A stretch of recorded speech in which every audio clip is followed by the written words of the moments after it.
All right, folks, it's time for Flesh and Blood Uprising. I'm going to give you a little market information, give you all my opinion where everything stands in the beautiful, cruel summer of 2022, where everything only goes one direction, the same direction my ex went. Okay, folks, today we have Uprising. Today is Friday in the middle of June. Unless you live under a rock, be aware that old Flesh and Blood did delay the release to, like an extra week because of logistics supply. Same old thing. I think Wizards of the Coast delayed.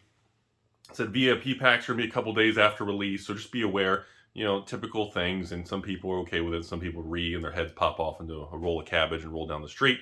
So Uprising, as of the film of this video, is averaging about, $87 to $90 a box, including shipping, not including tax. So a case of Uprising, as of the filming of this video, on average, is about $350, $360 plus tax for most LGSs and everywhere around the market.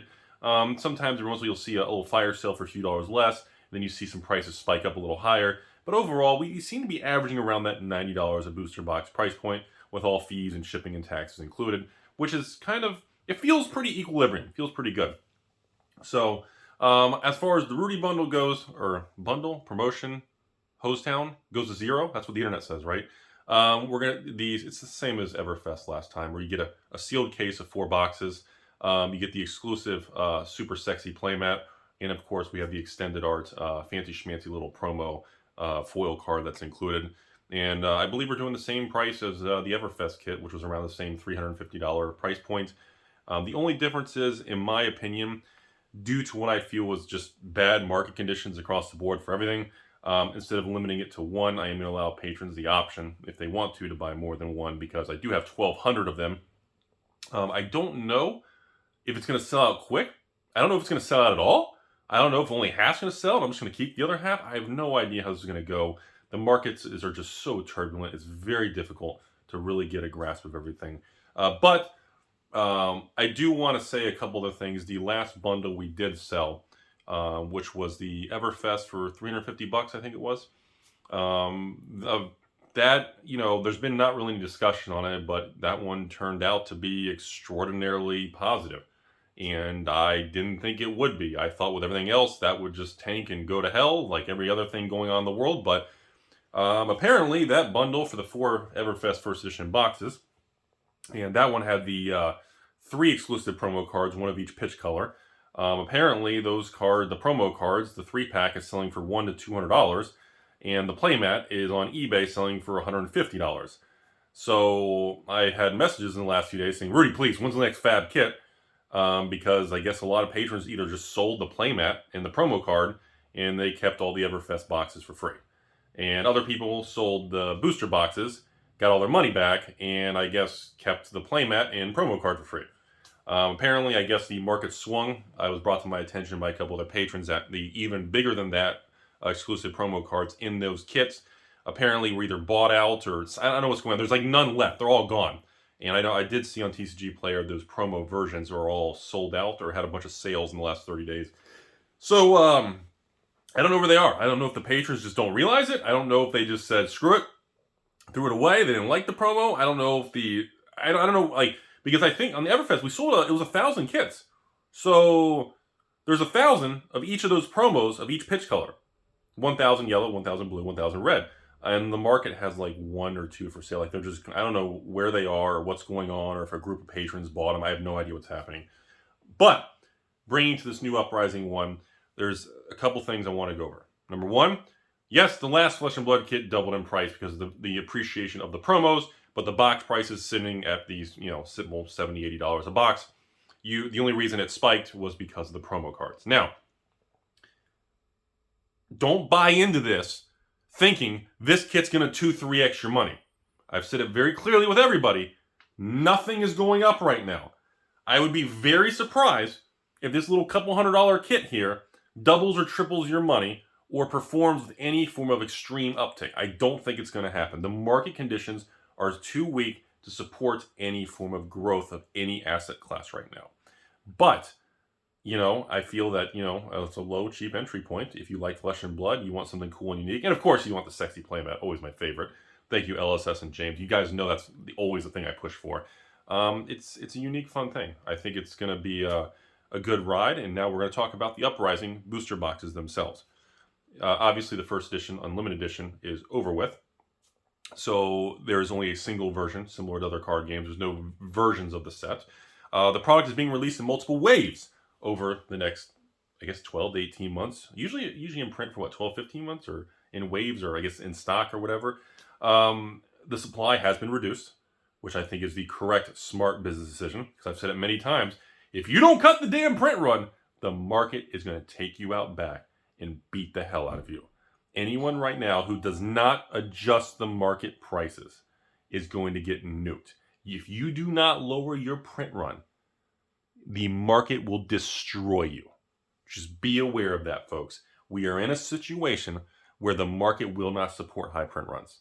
2022, and anyone who doesn't listen, you can't hide. The market's going to destroy you. So, I do believe Flesh and Blood's adjustment to print runs, throttling, and different form of waves to make sure the market remains stable is going to work.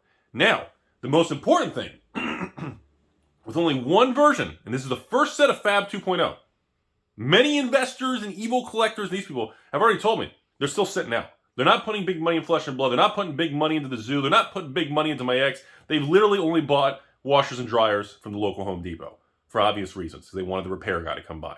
And you bet your butt, I'll stop by every Saturday. And the thing is, if and or when this set proves itself under FaB 2.0, I believe that could be the catalyst that's going to re-stabilize and add confidence back to the market for Flesh and Blood. Okay? I believe that is the direction. And I believe it will work. Now, next thing, I know people are going to ask. Gem Keeper Rudy Patron special thing. Rudy, what's the deal? Where are we at that? Where we are at is I am not doing the $69 giggity discount on the future Flesh and Blood kits for the Gem Keepers anymore. Because the ending of first edition, Unlimited Edition, makes it too complicated because, there'll be multiple waves of this product. And I don't want to have to track if they took the discount on the first wave or the second wave. And there's not a first edition version. It doesn't work anymore. And again, LSS and James and them always thought I was stupid for even honoring discounts or doing anything extra and above and beyond. They didn't even recommend it. They thought doing discounts and kind of givebacks was kind of silly. They didn't think it was necessary. I wanted to make the card super special and unique. And I wanted the people who bought it to understand that's the purpose of it. Now, obviously, that card, just like every other asset class of Flesh and Blood, every other collectible class across the board, Magic, Pokemon, everything, has not been immune to the market decline. So just like every other thing else in Flesh and Blood and Magic and 2021 products, everything's down between, 30 and 50%. I would assume that card should be about the same. So I would expect that card to be on the open market for, 600 to 800 range or something. It bounces around. Every once in a while, you'll see someone desperate really throw it cheap, but then it gets bought. It's really weird. So the next plan moving forward is, yes, there's no more $69 giggity discount. A lot of patrons cashed in many discounts for hundreds of dollars. That's great. Good for them.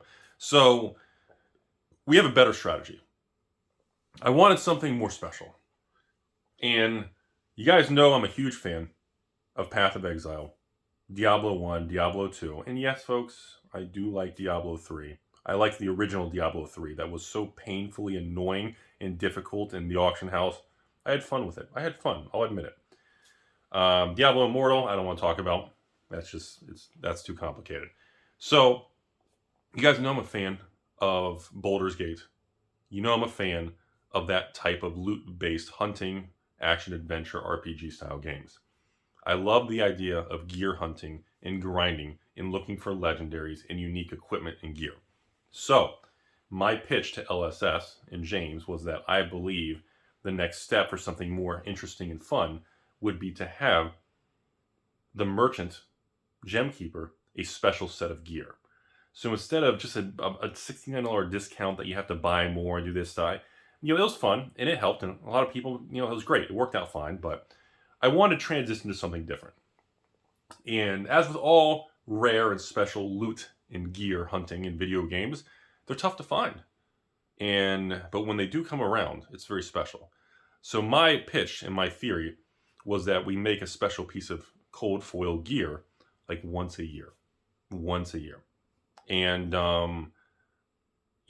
and we run a special, like you make it to the end of each year as a Rudy patron, and If you're a gem keeper, there'll be a special moment and a special little mini sale or something, or maybe we'll do some sort of silly little $69 for gear or something. We'll make something fun.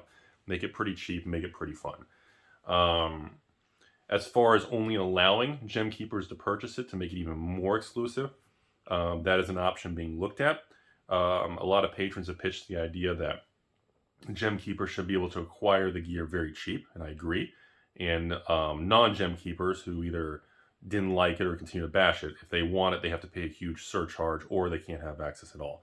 So that has not been finalized, but that is the theory for long term in the game plan, is to make something really unique and special. And all kinds of ideas are being thrown around between what to use, and of course, you know, Rudy's effing tool, the special items, the different cloaks and armors or boots or visors and helmets and armors and weapons and things and stop tapes and, you know, capes and robes and armors. And there's so many things to go. We haven't decided specifically what we're going to make, but I like the concept of making a unique set that really extends into the unique nature and history of the game in the beginning and kind of the volatility and what happened. I think that's a very legendary, special way to do it. And yes, you think the cards and Marvels are rare, they're going to be very, very rare.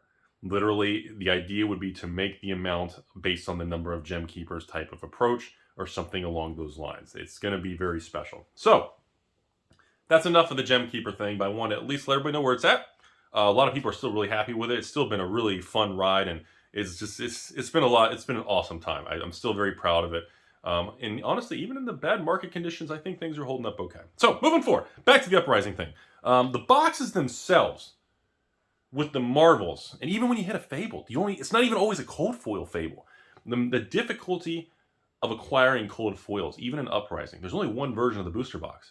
So even if you hit a Fable, it's probably, it's the same thing, like gear and loot hunting in video games. Even if you get a legendary drop, doesn't mean it's a good one. Doesn't mean it's going to have the right stats. Doesn't mean it's going to be perfectly centered. Doesn't mean it's going to be the cold foiled version. I think it's going to work. I've been leaning more positive towards the direction that this is a lot better strategy, and I think maybe this is the right thing to do. I'm becoming more cautiously optimistic with it. And if this does work, we're all going to look back at the first 3 years of Flesh and Blood, and we're all going to laugh and shake our heads of how it originally was. Kind of like how Pokemon originally had first edition and base, and now there's just a single Pokemon release. And I guess before I end this video, you know what blows my mind? This is the 7th Flesh and Blood set release. The 7th. You had the first 3 block, the Monarch Toa Everfest block. This is the 7th release. Like I told James, I cannot believe that we are approaching the 7th Flesh and Blood set. And the years that have gone by. It feels like yesterday. Like I remember just doing like the Alpha box bundle for a couple $100, or the Arcane bundle, or even the Crucible.